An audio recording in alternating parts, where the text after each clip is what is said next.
My name is Captain Kongo Muigai. I'm the chairman of the Kenya Cultural Center, and I'm also the patron of the National Council of Elders. Today, I speak with a very, very heavy heart. I had given a press conference on Saturday about my case that is ongoing involving my companies, Bejo Amalgamated Limited versus Kenya Commercial Bank. And I had narrated how Kenya Commercial Bank sold our property valued at 3.5 billion. They sold it for 70 million. And they have never given us accounts up to today. I said the person who bought the farm, his name is Kamlesh Rahul, he bought the farm at 70 million in 2007, and the next year he sold it to the Shah community for 3.5 billion. And this is the money that has been used to bribe judges of the Supreme Court, Court of Appeal, and the High Court over the years, and also to bribe officials of Kenya Commercial Bank so as to sell our property at a throwaway price.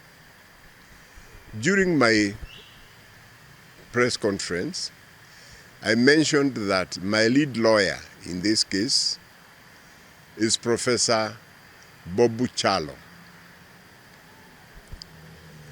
And it is with a very heavy heart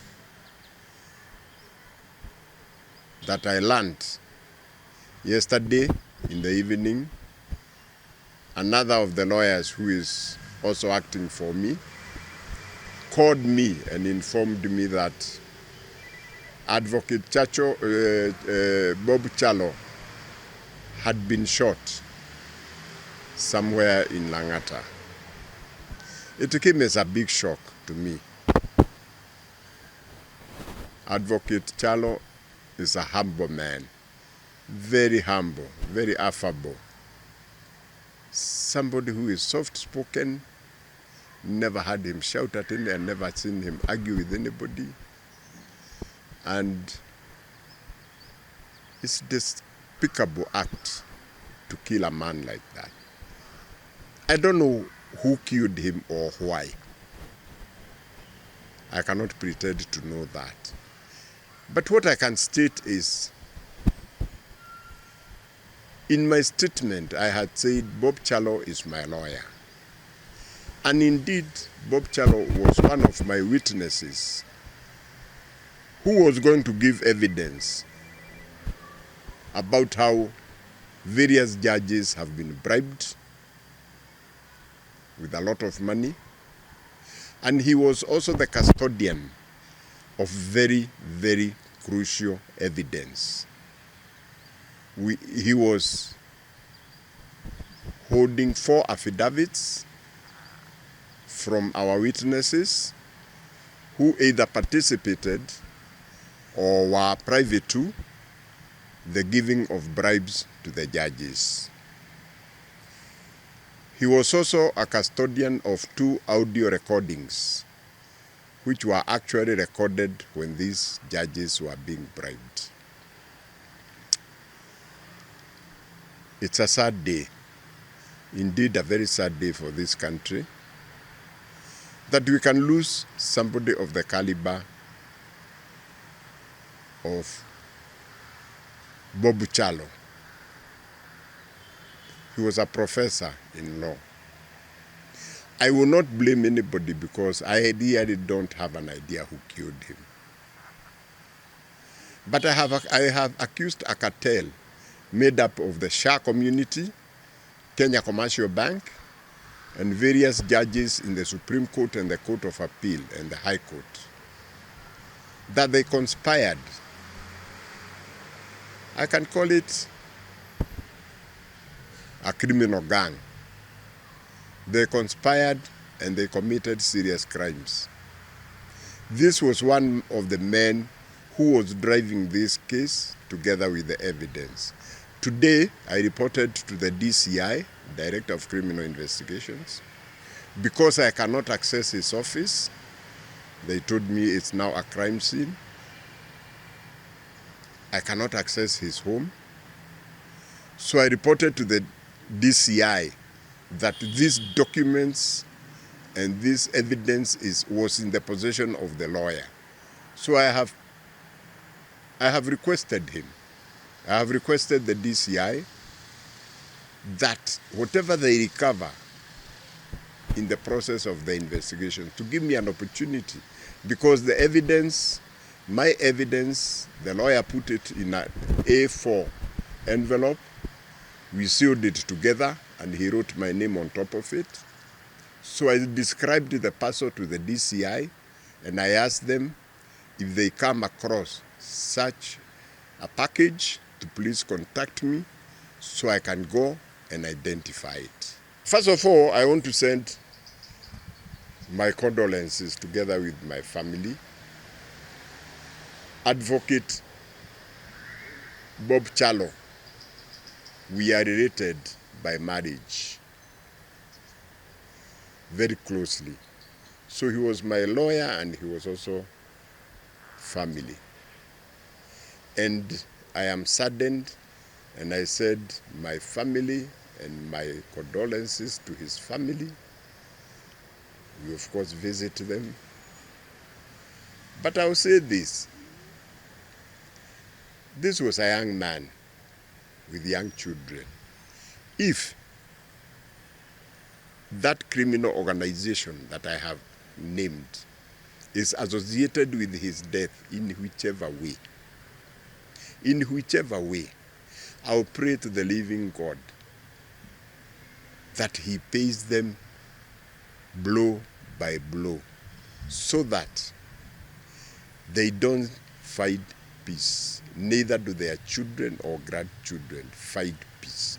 Because I think it is the depth of evil to kill somebody because of monetary gain. I'm not saying I know who killed him. I'm just saying I had just exposed a criminal gang and I had said this is the lawyer who is leading this matter. So I feel it might be connected. But I'll leave the rest to the police. I've already reported to the police my connection with him. So I'll leave it to the police and we'll give them time to investigate and tell us the truth. I hope, well, my case will not stop. You see, my case, killing that lawyer does not help anybody. Because my case is one. There is no consent judgment. Right?